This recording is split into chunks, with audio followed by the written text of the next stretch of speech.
Hey everybody, welcome back to another tutorial. Today what I'm going to be making is barbed wire in 3ds Max. This, I assume, can be done in any program. I've seen it done in Blender, I've seen it done in Maya, so I'm pretty sure it can be done in any program. Excuse me. So the first thing we're going to do is we're going to create a helix. So let's go and come over here and go to our splines, create a helix, something like that. You're going to enter in some manual stuff, right up here. 3, we want this to be 1, radius 2 to be 1, height we want to be at 100, and turns at 1. That's perfect. Now what we want to do is center this. We're just going to hold shift, make sure our angle snaps is on, and rotate this 90 degrees. Okay.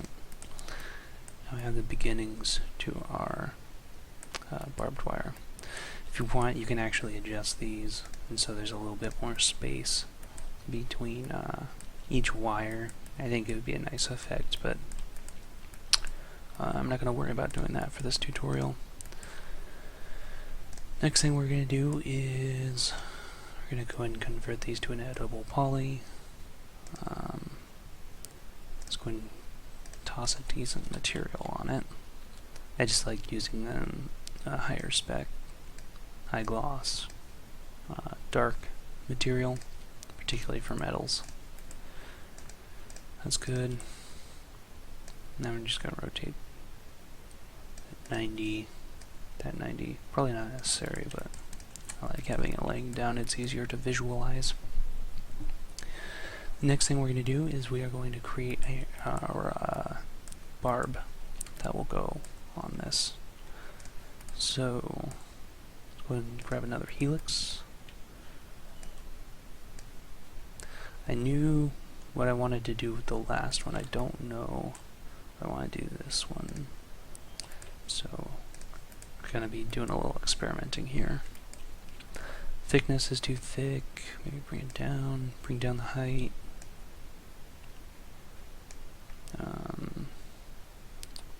Turns. Yeah, bring up the height. Maybe more turns. Oops. Oh, I see. These just need to be even. There we go. Increase the height some more. Need a little bit of space in between these. Also, what we want is for these to be lined up in opposites, right? No, actually we want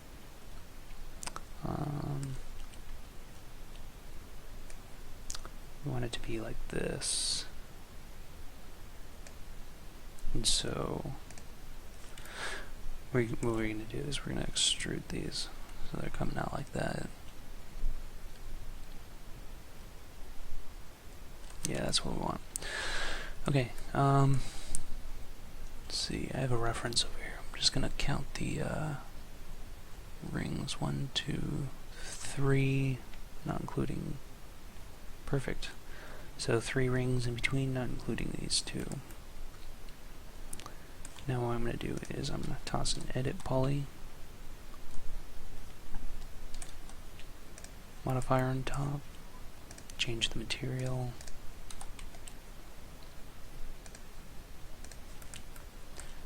rotate it for visualization. I'm also going to center the pivot while I'm here. And let's go ahead and grab. Make sure you grab all the polys.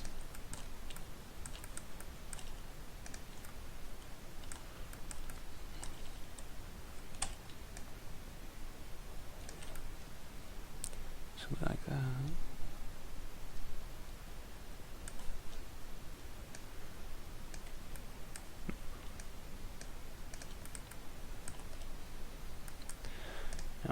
want to do is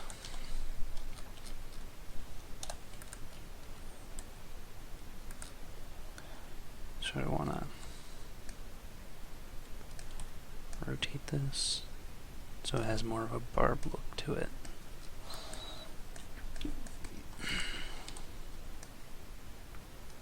Something like that. Now I toss a turbosmooth on it. Don't want to do too many because what we're going to be doing is we're going to be placing a lot of these, so if it's too high it'll really lag your system. Maybe max, something like that. Then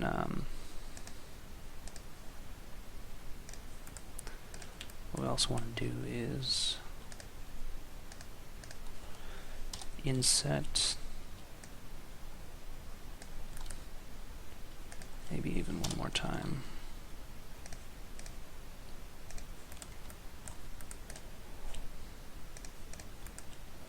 That looks really good. Now, what we want to do is under the turbosmooth, let's mirror. Maybe.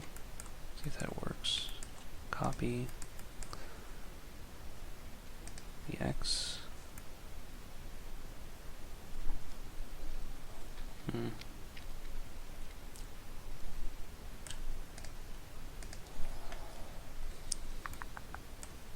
Not sure if I like that.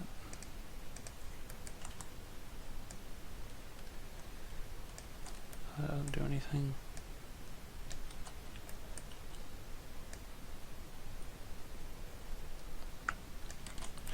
Usually there's barbs going both ways.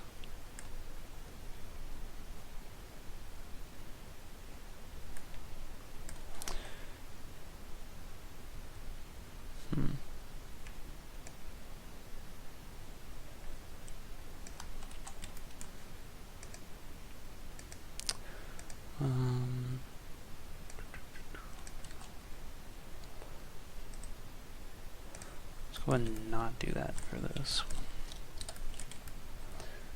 I've seen barbed wire fences without 4 barbs. I'm just seeing most with 4. In this case, we'll go with the 2 kind of barbs. Now we just want to resize.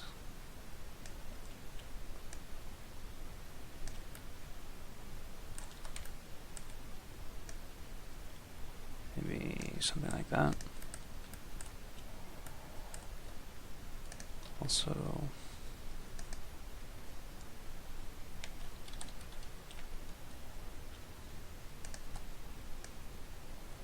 ahead and just put it right at the center. Looks pretty good. Wonder if I can get away with going a little bit lower. Looks kind of weird.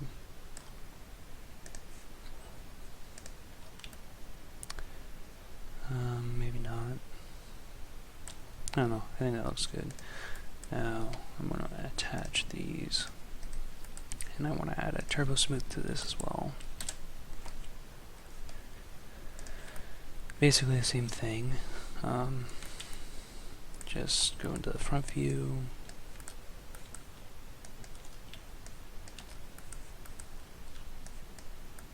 Grab these faces. Inset. Set again.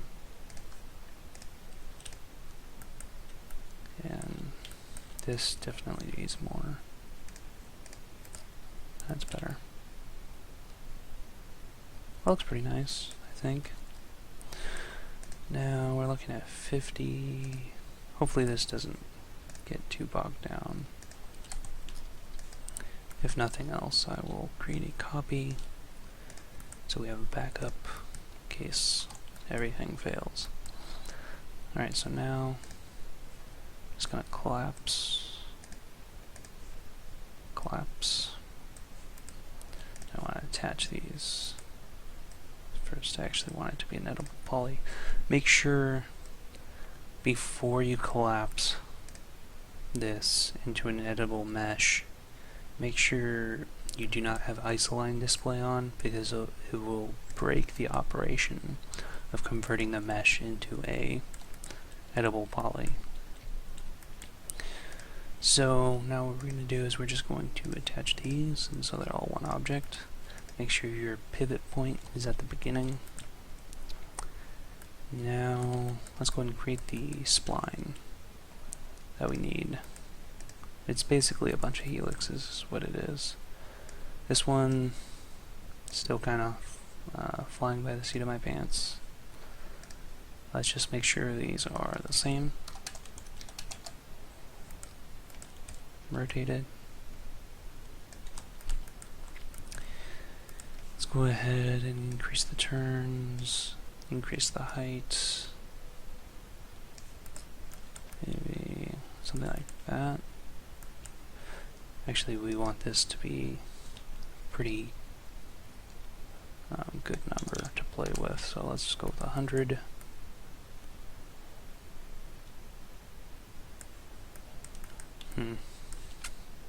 Let's go with 200. Reduce the turns to 10. That looks pretty good.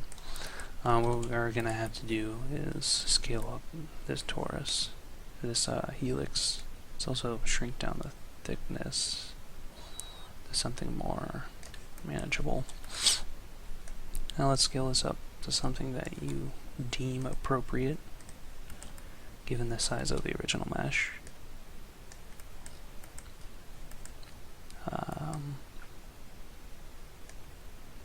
Maybe something like that. You can always rescale it later. Now what we're going to do is we are going to grab this and we're going to create an array. Tools, array.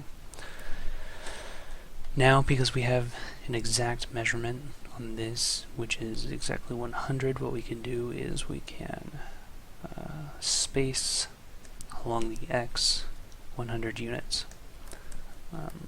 And then count, I don't know, maybe say 100. Maybe not 100, let's start out with 50 and preview. As you can see here, it's exact.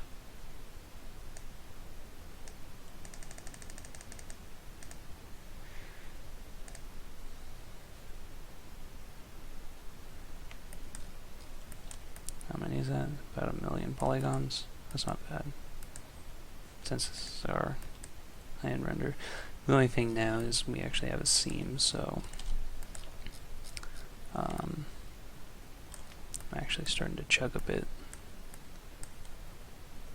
What I'm going to do is I'm going to go back. I want to remove that turbosmooth. I got a better effect without the turbosmooth.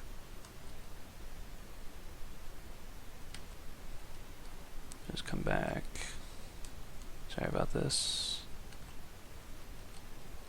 Editable poly, mesh poly. Almost there. There we go. Also, I have my undo set to about 400, and so I can actually do that. First thing I'm going to do,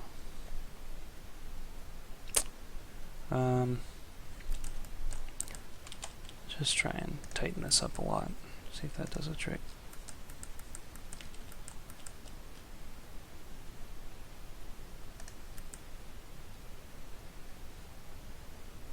I'm just using Swift Loop with a hotkey, in case any of you were wondering. It's not always the best. It has a hard time figuring things out.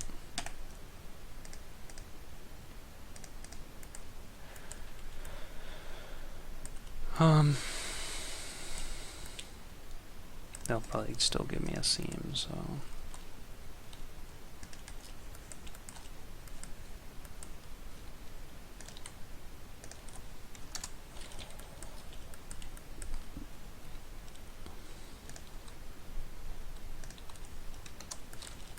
just using Control Backspace to get rid of loops.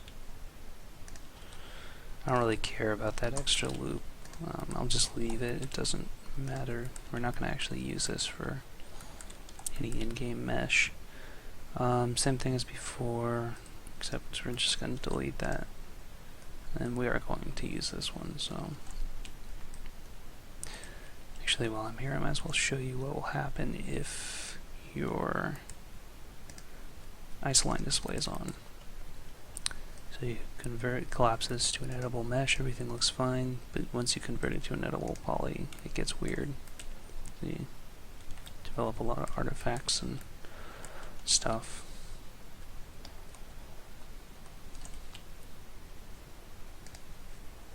So just make sure isoline is not on. You collapse. Now let's go ahead and attach. Boom. Got that. Now let's go ahead and get that helix down again. It doesn't matter. Thickness, way too thick. Something like that.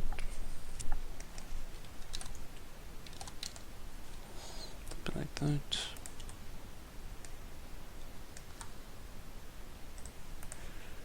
Increase the height to maybe 50 turns 5. There we go. Something like that. Now let's go ahead and scale it up again.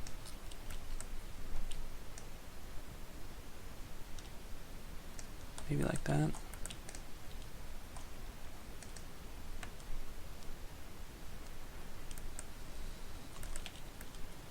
I think that looks pretty good. Now what we're going to do is we're going to create that array again. Tools, array. I'll change this back up to 100. And preview. Much better. No visible seams. And you got your barbs. Okay. Now, that should be okay. It's not going to be exact. It might go over, it might stay under, but let's go ahead and try something like that. Okay. Now this is where things are a little weird. Array, when you do an array, it won't let you actually attach one object to another that was in the array for some reason. Like it's not, can't attach it. What we can do is just select those and then convert it to an editable poly, and that will fix that. Let's go ahead and oops. Let's go ahead and attach. First, I'm gonna save my file real quick and attach. Actually, I need to figure out what these are called.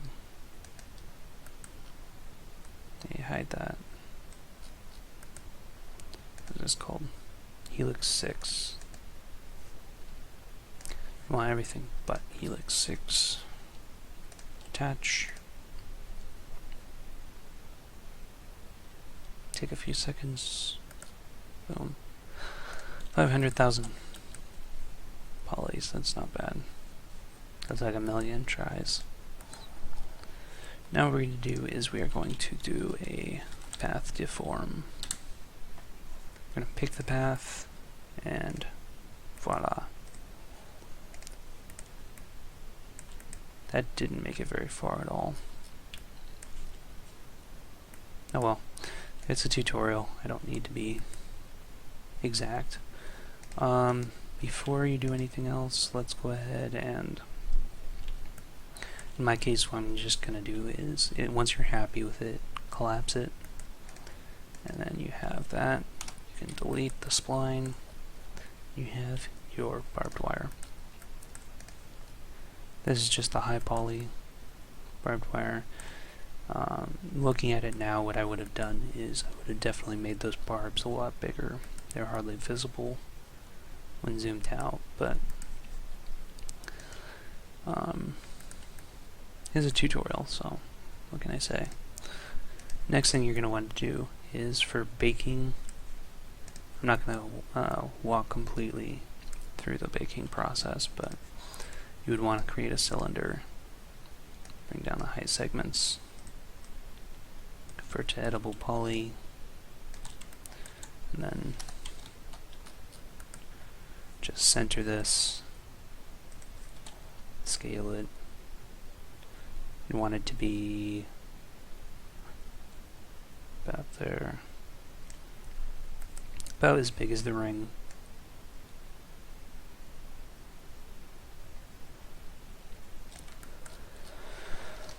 And then you want to scale it down in the other direction. So something like that.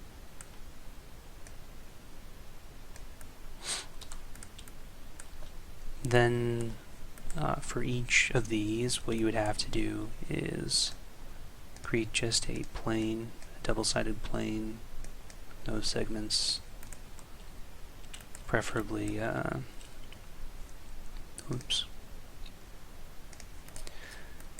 preferably just perfectly square, honestly, and then you would line up each of these planes with each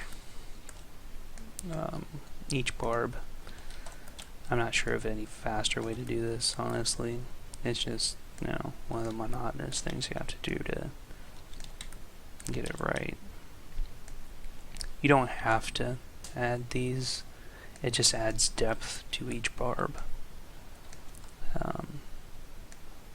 In my opinion, it makes a big difference if you're up close, but if you see it from far away, there's no point in spending all that time adding each barb to bake down. After this, basically what you would do is, what I do is I add a push modifier, and then I just push until you can't see the mesh anymore. Then this is your cage. So at this point, deselect that, file export, this is your low poly, take it index normal, file export, this is your cage, and then take this index normal. Then you just bake it down in texture. That's it. That's all you have to do to create barbed wire. You could texture the barbed wire first, and you might get a little bit better results, but in my opinion, it really isn't worth the extra effort when you're talking about something this small. It's just way too small. No one will notice a difference unless you're like maybe a centimeter away from it. But anyways, hope you guys enjoyed this tutorial. Please like, comment, subscribe, do whatever you want to do if you like the tutorial, and I'll see you guys in the next one.